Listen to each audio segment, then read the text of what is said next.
Right, so welcome back to another video on this channel. In today's video I'm going to be doing yet another tier list video, and in today's tier list I'm going to be ranking Premier League strikers from best to worst. Now obviously there's way too many strikers in the Premier League for me to put them, every single one of them, in this tier list, but what I have done is taken probably the main, or I'd say the best striker from each Premier League club and put them into this tier list to rank from best to worst. And yeah, of course we'll start off with the actual tiers we've gone for to rank these players with, and the top one I've gone for is world class. Second one down is you take them. Now obviously not in a literal sense, in a footballing sense. Then we have the middle tier, which is good striker, and then the fourth one down is okay, and then the fifth one down is compared to the rest, you know. So yeah, we're going to get straight into this video now, starting in alphabetical order with Sergio Aguero of Manchester City. Now personally, in my opinion, I'm a massive fan of Aguero, as everyone should be, I'd say. I would personally say he's been the best striker over the last decade in the Premier League. I mean, he's got absolutely everything, you know. He's got pace, strength, physical ability, agility, balance, you know. He's got absolutely everything you'd want from a world-class striker, and I would argue as well that he's still world-class. The one thing I would like to take into consideration is the amount of injuries he does have, because he tends to be a very injury-prone player, and I think that if he didn't have the same injuries he's had over the course of his career in the Premier League, I think he'd definitely have a lot more goals than he does have now, of course. But even still, he's probably one of the best strikers in the Premier League, and I think I can't put him any lower than the world-class bracket in this video. Second in this list, we've gone for Mikhail of West Ham. Now, in my opinion, one of the most underrated, not only strikers, but Premier League players in general. He is an absolute nuisance for pretty much all Premier League defenders. I mean, he's physical, he's got good pace, he's a very good work rate on him as well. Yeah, he's got everything you'd want to, you know, be a nuisance for defenders, as I did say, and he's got a pretty good goal record as well for a striker that does play for a lower end Premier League team. And yeah, as I said, he's a very much underrated player in the Premier League, and that is why I've put him in the third tier, which is of course the good striker tier, because I think he's a very good Premier League striker, especially for a mid-table team. Third in this list, we've got Pierre-Emerick Aubameyang. Now obviously a world-class striker, that's why I've put him in the category of world-class, because he's pretty much got everything like Aguero, if I'm being perfectly honest. I mean, he's rapid, he's a very good finisher. I'd say he's probably one of the best finishers, if not the best finisher in the Premier League. And not to mention as well, he's probably carried this Arsenal team for the last 2.5 years since he joined in January 2018. Maybe not so much this season, because he has looked kind of out of sorts this season at times, but overall I don't think anyone can argue that he is a world-class finisher, a world-class goal scorer, and yeah, that's why I put him in the world-class section in this video. Next up in this list now, we've gone for Leeds United's very own Patrick Banford. Now, he is the man in form at the moment, but the reason why I don't quite rate Banford the way other people do, now the main thing I do hold against Patrick Banford is the fact that he will score a few, but whether it be Championship or Premier League, I think he will score quite a few goals, but at the same time he will miss just as much as he does score. I mean, if you do watch Leeds United this season, he will potentially bag 1 or 2 goals, but at the same time there will be 3 or 4 squandered opportunities as well within that game. And Marcelo Bielsa seems to be a big fan of him, so obviously what do I know, because he fits really well into this Bielsa system, but overall I just think compared to the rest of the Premier League, he has to be in that bottom tier, because yeah, as the tier says, compared to the rest of the Premier League, I don't think he's quite up to scratch. Next up we have the man that is on loan at Crystal Palace from my club Chelsea, and that is Michy Batshuayi. Now I actually do rate Batshuayi even as a Chelsea fan, because we all know that he didn't really deliver what was required for him at Chelsea, and I do think he's a great natural goal scorer. I think he's very much a fox in the box, and probably a poacher if I'm being perfectly honest, but so far he hasn't quite delivered the goods for Crystal Palace yet this season. And yeah, I've put him in the fourth tier in this video in the OK section, purely because I think compared to the players that are above him in this list, he's not quite at that level just yet. But yeah, I do think if he catches fire alongside the likes of, you know, Zaha, Eze, those kind of players in this Crystal Palace team, I think he could be a very good acquisition for this Crystal Palace team, but as of now I put him in the fourth section in this video. Next up we have very much the man in form in the Premier League. I'm pretty sure he's one of the top 3 goal scorers in the Premier League this season so far, and that is Everton's Dominic Calvert-Lewin. Now, since Carlo Ancelotti's appointment as Everton manager last December, Calvert-Lewin has been probably one of the best players in the Premier League if you're going on form, and he has certainly been one of the best goal scorers as well. And you have to argue that Ancelotti has probably turned him into somewhat of a Filippo Inzaghi regen at Everton, because he's probably the best one-touch finisher in the Premier League at this moment in time. I mean, his aerial ability as well is absolutely phenomenal. He's absolutely well able to score a header when he wants to. And yeah, I've put him down as the first striker in the second category, because you would well and truly take him in your team, especially as a one-touch finisher and in his aerial ability as well. Next up we've gone for, across Merseyside, Roberto Firmino. Now he has been quite off the boil recently, I think it's fair to say, but on his day he's an absolutely world-class striker, and obviously his sole purpose in this Liverpool setup is to basically create chances for Sadio Mane and Mohamed Salah and leave space for them to attack into. into and obviously score the goals. And yeah, as I said, on his day he is world class, but his day hasn't been for quite a while now, and that is why I've controversially maybe put him in the second tier in this video alongside Dominic Calvert-Lewin, purely because, as I keep saying in this video, I mean, he has kind of dropped off the boil a bit over the last year or so, and I think on his day he would be world class. And if you asked me this question a year ago, he definitely would be in the top category in this video, but purely because he's kind of been off form recently, I have to put him in the category he's in. Next up we have Karlan Grant, who of course did make the switch from Huddersfield Town to West Bromwich Albion in the summer for around £16 million.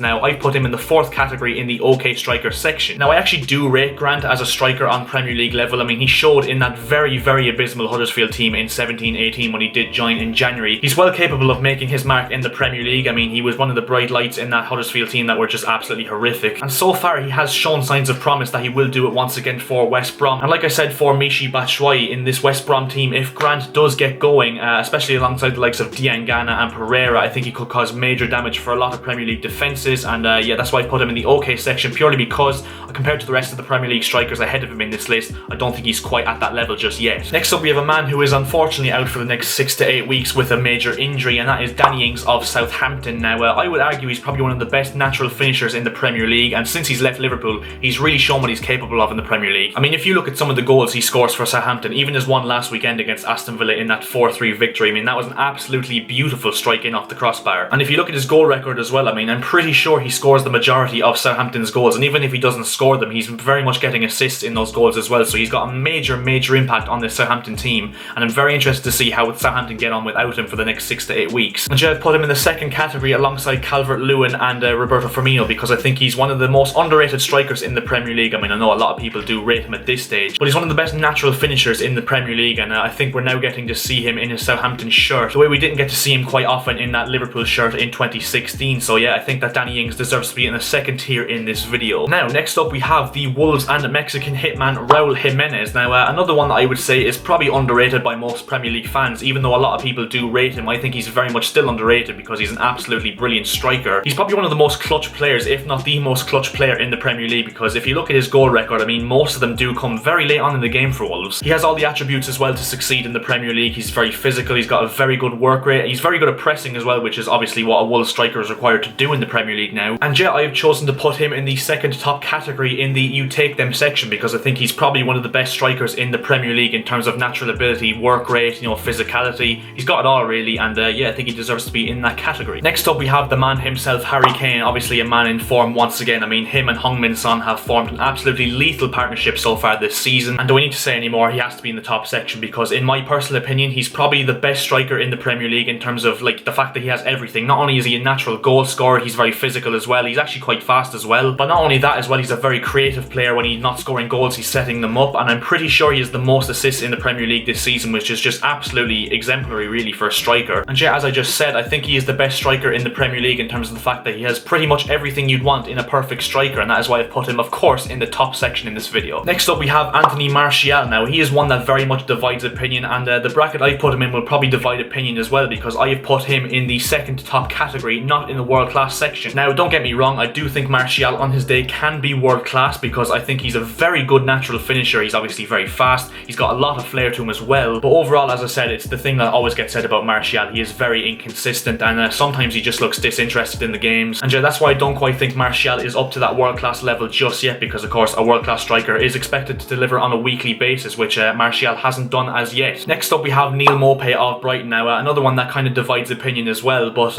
yeah, I think he's kind of like Banford in the sense that he will score quite a lot, and he does offer a lot to this Brighton team, don't get me wrong, but with the goals he does provide for this Brighton team, I think he's well capable of missing a few bad chances as well. Yeah, I've put him in the OK striker section. I don't think he's a bad striker whatsoever, and I think he will improve as the years go on, because obviously it's only his second season in the Premier League and he's still quite young as well. But yeah, overall I think he's nothing more than like a solid Premier League striker at this moment in time, and yeah, that's why I put him in that category. Next up we have Sheffield United's new signing from Liverpool, big money as well, Ryan Brewster, the teenage sensation who did of course do well at Swansea last season on loan, and came back to Liverpool only to get transferred straight to Sheffield United. Now, Brewster's a bit of a weird situation, because to be honest I don't think I can rank him that high, simply because it's only his first few games in the Premier League. I think he's got very good potential. He does look like he's got the nous to be a natural goal scorer. He looks very fast as well, so I think he has got potential, but I don't think I can put him any higher than at the bottom tier, simply because I think he's only played like 2 or 3 Premier League games in his career so far. It's very early days for him. Next up we have Alexander Mitrovic of Fulham. Now, probably probably another nuisance for defenders as well. I mean, he's got pretty much it all for him to be an absolute nightmare to play against for any defender in the Premier League. Not only is he a very physical presence, but he also very much knows where the net is as well, and he's pretty much the main guy in this Fulham team, and you'd have to admit, if Fulham are going to stay up this season, which is looking highly unlikely, he will be the main guy to score the goals to keep them up. So yeah, overall I think he's a very underrated striker in the Premier League, and I've put him in the third section in the good striker video because I think he's a very solid Premier League striker, and if Fulham do go down, I think that a lot of teams will be looking to get his signature in the summer because he'd be a very useful asset for most Premier League sides. Next up we have Leicester's Jamie Vardy. Now another one I'd have to say is probably underrated, even though he is quite rated by a lot of people in the Premier League. Another one who's just an absolute nuisance for defenders. I mean, he's an absolutely unbelievable athlete for a man who's nearly 34 years of age. He's still got all the pace to burn. He's an unbelievable finisher, and I think if you play to his strengths the way Brendan Rodgers has done, you unlock the best Vardy possible, and this Jamie Vardy is just absolutely sensational on Premier League level. As I said, to be nearly 34 years of age and continue to score over 20 goals consistently in the Premier League at a team like Leicester as well, I mean, that is just absolutely sensational, and I think he deserves to be in the second category, borderline world class as well, if I'm being honest. Now, next up we have Ollie Watkins, of course, signed for around £32 million, I think it was, from Brentford in the summer. Now, obviously he's inexperienced in the Premier League, and I have to take that into account, but I think Ollie Watkins will be a very good striker on Premier League level when he does find his feet in the league. He seems like a very good natural finisher. He's got pace, he's very physical by the looks of it as well, and yeah, I've put him in the third section in this video, in the good striker section, because I purely think that when he does find his form alongside the likes of, you know, Grealish, Bertrand Traore, John McGinn, those type of players in the Aston Villa attack, that he will be a very good player for Aston Villa, and I think he will score the goals required to fire Aston Villa into a mid-table finish in the Premier League for years to come. So yeah, I think Watkins does deserve to be in the good striker section. Next up we have, of course, my man Timo Verner. For the club I support, Chelsea. Now I'd have to be honest, I would be biased if I put him in the world class section, so I've put him in the second to top category in the you take them category, because I very much doubt that many people would refuse to take Timo Verner in their team. He's fast, he's a very skillful player as well, like we saw against Southampton with those two well taken goals. He's a very good worker on him as well, but obviously as well he's a natural born goal scorer. I mean, you don't score 34 goals in the Bundesliga with RB Leipzig and don't get snapped up by a top European club like he has done of course with Chelsea, and I think when he does click in the Premier League alongside the likes of, you know, Ziyech, Pulisic and Havertz and those type of players, I think Timo Verner will absolutely bang them in for Chelsea this season and beyond. And yeah, I think he's definitely going to be world class in at least a year or two, but yeah, as I said, I think I would be biased if I put him in the world class section at this moment in time. Now, the penultimate striker I've got in this video is Calum Wilson of Newcastle. Now he's pretty much exactly what Newcastle required in the summer. I mean, Joe Linton didn't quite work out after that 40 million move from Hoffenheim last summer. Newcastle needed a striker who has of course been there and done it in the Premier League, and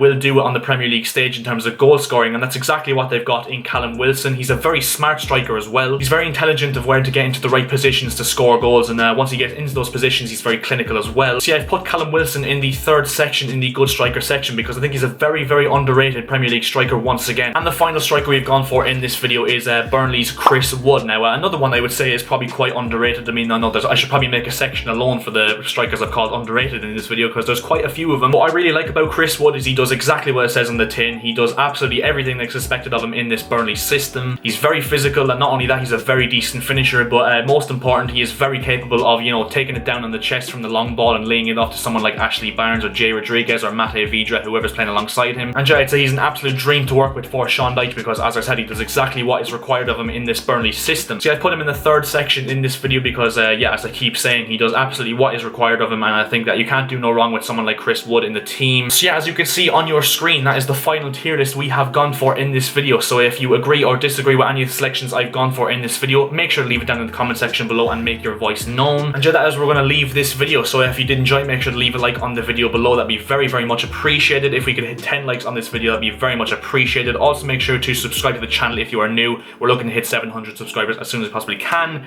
And yeah, I'll see you guys in the next video. See ya.